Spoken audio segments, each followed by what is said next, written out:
In diesem Video werde ich euch die Honda CBR 650R aus dem Baujahr 2024 mit meinen Erfahrungen teilen. Ich werde am Anfang auf die einzelnen Spezifikationen des Motorrads eingehen, dann welche Veränderungen ich bereits vorgenommen habe und welche Erfahrungen ich persönlich mit dem Motorrad gesammelt habe und ein abschließendes Fazit dazu geben, ob das Motorrad sich für Beginner eignet oder auch nicht.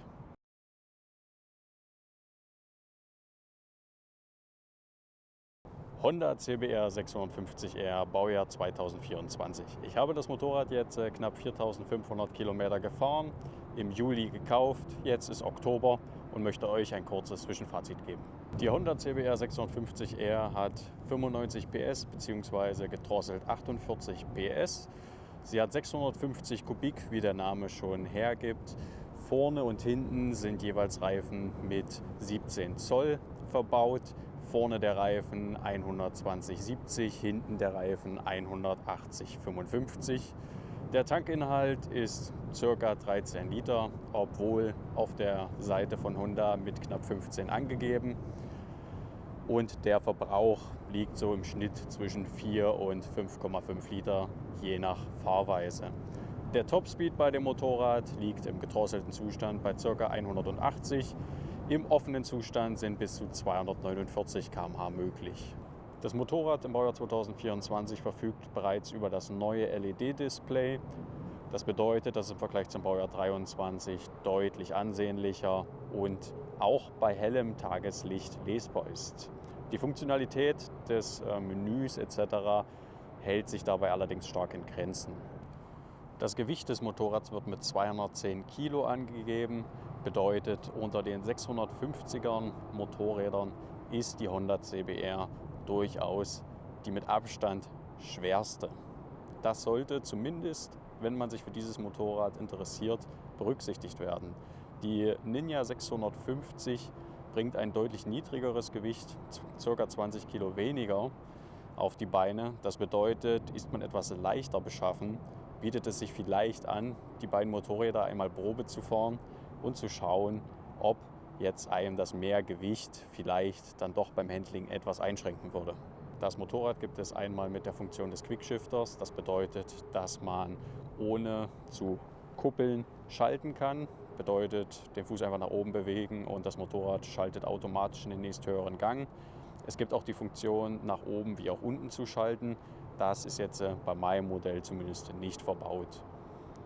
Gleichzeitig verfügt das Motorrad über ABS und eine Traktionskontrolle. Beide Funktionen sind entweder an oder aus. Eine Veränderung, die an dem Motorrad vorgenommen wurde, ist einmal die Racing-Scheibe. Diese wurde gegen die originale bzw. schon sportliche Variante der Rauchscheibe, die Original von Honda kommt, ausgetauscht. Das hat ganz besonders den Hintergrund, dass diese Scheibe über eine deutlich höhere Kuppel verfügt.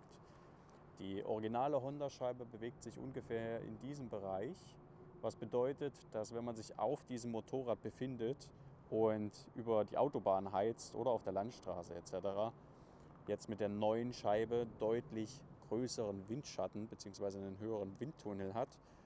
Bedeutet, man ist einerseits vom Gefühl her etwas zügiger unterwegs, zum anderen sitzt man deutlich entspannter auf diesem Motorrad. Des Weiteren wurden die Bremse- und Schalthebel im originalen Zustand abgebaut. Diese sind original silber und nicht unbedingt ergonomisch. Ich habe diese durch die Raximo Schalt- und Bremshebel ausgetauscht. Diese lassen sich flexibel über einen Schalter einstellen und entsprechend der eigenen Handstellung optimal ausrichten. Rechts und links von dem Motorrad zum Schutz vor Umfallern oder aber Rutschern wurden die GSG-Sturzpads angebracht. Diese schützen jetzt bei kleineren Umfallern bzw. auch kleineren Rutschern den Motorblock bzw. auch die Karosserie. Der einzige Bereich, der weniger geschützt ist, ist einmal oben der Lenker bzw. auch im unteren Bereich die Karosserie. Grundsätzlich bleibt allerdings der Rest des Motorrads zumindest in der Theorie bei einem Rutscher verschont. Das originale Kennzeichen wurde ebenfalls abmontiert. Zum einen, weil es ungefähr bis auf diese Höhe hier ging und den Hinterreifen komplett verdeckt hat. Das hat nicht unbedingt zur Optik des Bikes beigetragen. Hier wurde es alternativ gegen die Kennzeichenhalter und Blinkeranlage von Motorism ausgetauscht. Und ja, also von hinten, der Reifen wirkt jetzt deutlich mehr an dem Motorrad und insgesamt wirkt das Ganze jetzt etwas sportlicher und weniger tourenmäßig. Also ein Austausch, den man durchaus empfehlen kann. Ein Austausch, der leider bisher noch nicht stattgefunden hat, ist die aktuelle originale Auspuffanlage. Das ist dahingehend etwas schade. Leider ist für das Baujahr 2024 nur eine Auspuffanlage verfügbar im sportlicheren Design und Sound. Das ist die Aero-Anlage. Leider sind alle anderen entweder nicht für den Straßenverkehr zugelassen, beziehungsweise SC Project hängt jetzt noch etwas hinterher mit einer Auspuffanlage explizit für das Baujahr 2024. Hier kann man nur hoffen, dass im Jahr 2025 dann nachgebessert wird und deutlich mehr Sportanlagen auch für dieses Motorrad auf den Markt kommen. Ein kurzer Blick in das Menü des Motorrads. Indem man mit dem Schalthebel nach rechts geht, kommt man in die nähere Auswahl. Hier hat man einmal die Möglichkeit, sich den Verbrauch anzeigen zu lassen, der, wie vorhin schon angesprochen, bei ca. 4,8 jetzt in meinem Falle liegt, beziehungsweise 4,9, also im Schnitt 5 Liter kann man sagen. Dann kann man in meinem Falle ebenfalls noch die Griffheizung einstellen, die ich bei dem Motorrad persönlich jetzt nur empfehlen kann. Denn gerade im Frühjahr, März oder April, beziehungsweise auch im September, Oktober, bietet es sich durchaus an, diese dann auch zu nutzen. Dann die Tankanzeige bedeutet, man kann sich entweder die Reichweite anzeigen oder aber den Füllstand des Tanks. Dann die Streckenauswahl, also man hat zwei mögliche Messmethoden. Dann die normalen Einstellungen. Hier kann man einerseits den Schaltpunkt einstellen. Diese Einstellung ist relativ unnötig, muss man sagen. Denn das Einzige, was diese Schaltpunkteinstellung macht, ist, dass man sein eigenes Drehzahlband, also diesen Drehzahlbereich, limitieren kann. Ansonsten habe ich da jetzt keine Zweckmäßigkeit gefunden. Man kann automatisch die Kilometer zurücksetzen und dann das Warnsystem für die Lenkradsperre einstellen. Dazu ist zu sagen, dass dieses Motorrad über keine Alarmanlage verfügt. Entsprechend muss diese entweder selbst nachgerüstet werden oder die Lenkradsperre muss als einzige Schutzmaßnahme herhalten. Zumindest was die Funktionalitäten des Motorrads angeht. Das Display kann entweder im Balkenkreismodell eingestellt werden oder aber in diesem alternativen Balken, in dieser Balkendarstellung. Dann die Kreisdarstellung, die ich nutze, und dann die vereinfachte Darstellung, die ich jetzt nicht unbedingt allzu hübsch finde. Die Helligkeit kann sich jetzt hier entweder automatisch an die Gegebenheiten der Umgebung anpassen oder manuell eingestellt werden. Der Hintergrund kann entweder in Schwarz, Weiß oder automatisch in Anpassung von Tag oder Nacht reguliert werden. Und dann kann man noch einstellen, wie die Informationen im Display angezeigt werden.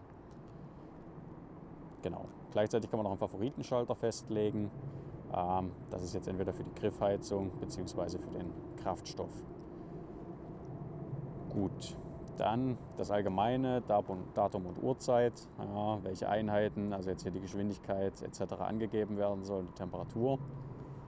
Dann die Sprache und dann kann man effektiv nur noch das Bluetooth-Zubehör für Honda Sync konfigurieren bzw. zurücksetzen. Diese Applikation von Honda ist besser geworden über die Monate bzw. Wochen, die ich das Motorrad jetzt habe. Allerdings ist die Funktionalität durchaus sehr eingeschränkt und muss nicht unbedingt verwendet werden. So, und dann noch eine Serviceübersicht. Da kann man sich die regelmäßigen Wartungen anschauen. wann diese wieder fällig ist, dann auch wann der nächste Ölwechsel ansteht. Die Bordspannung kann man sich hier anzeigen lassen, die Wassertemperatur und Warnungen.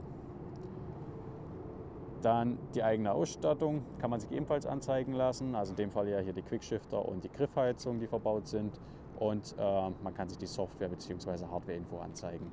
Und das war es auch schon. Also wie gesagt, das Menü dieses Motorrads ist sehr rudimentär, viel gibt es nicht her, aber das Wichtigste ist vorhanden und vor allem jetzt, man sieht halt alles sehr klar und deutlich von der Auflösung her.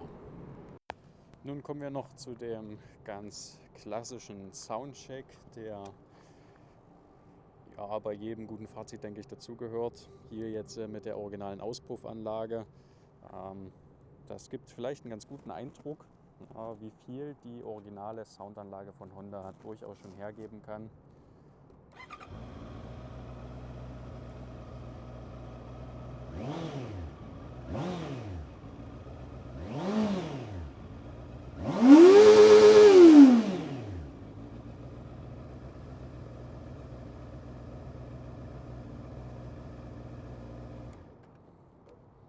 Also das Motorrad hat schon einen durchaus sportlichen Sound, den man im Straßenverkehr von hinten durchaus wahrnehmen kann.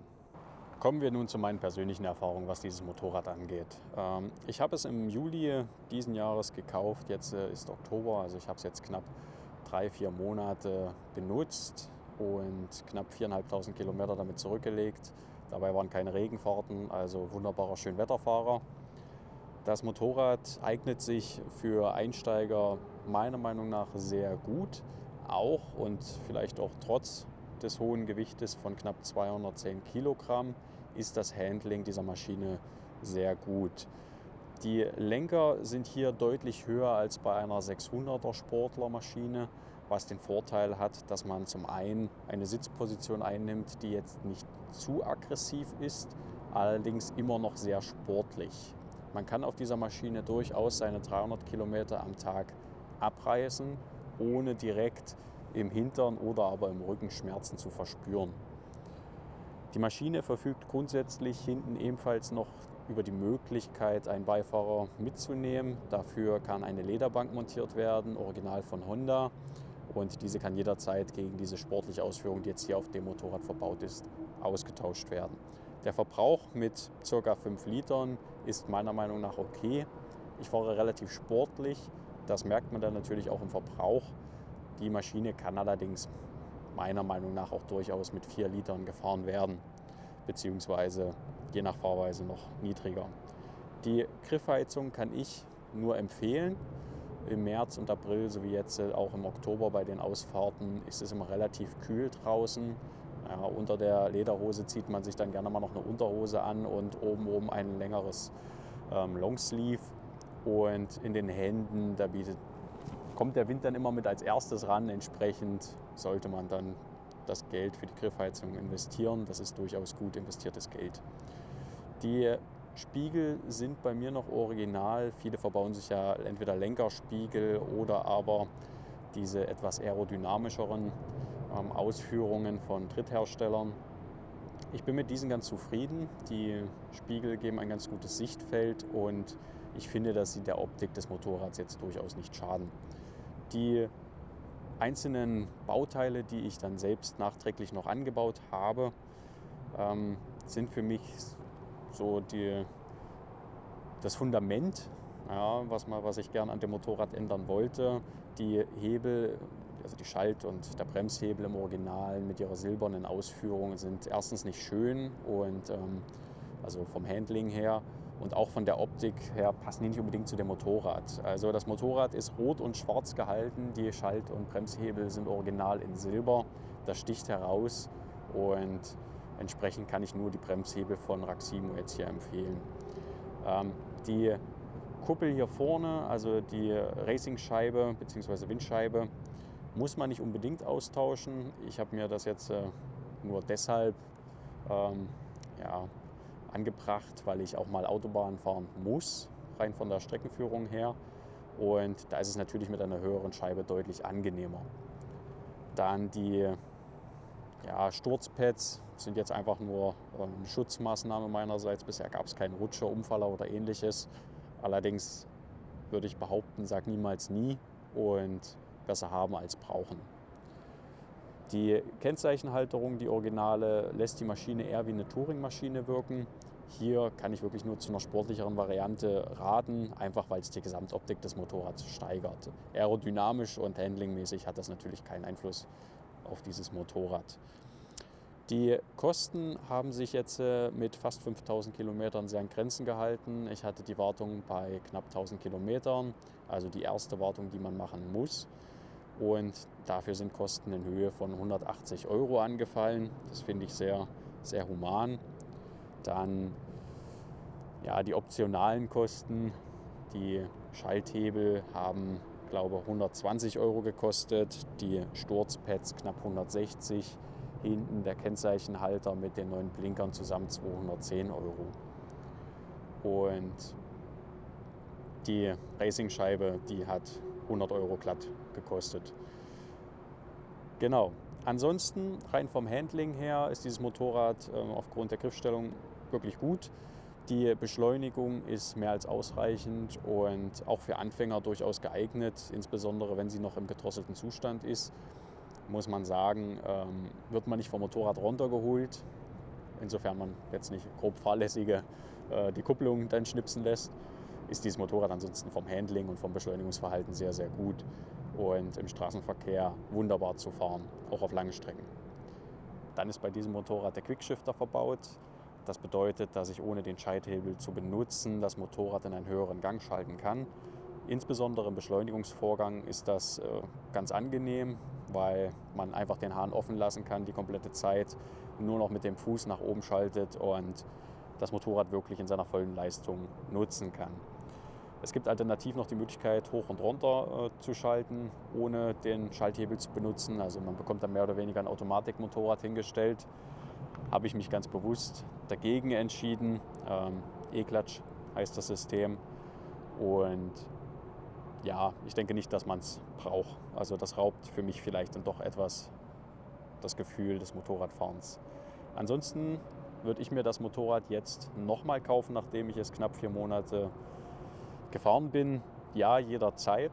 Das Motorrad ist wirklich ein Traum. Also ich bin knapp 10 Jahre kein Motorrad gefahren, habe mir dann diese Maschine jetzt neu zugelegt und ich bin absolut glücklich mit dieser Entscheidung.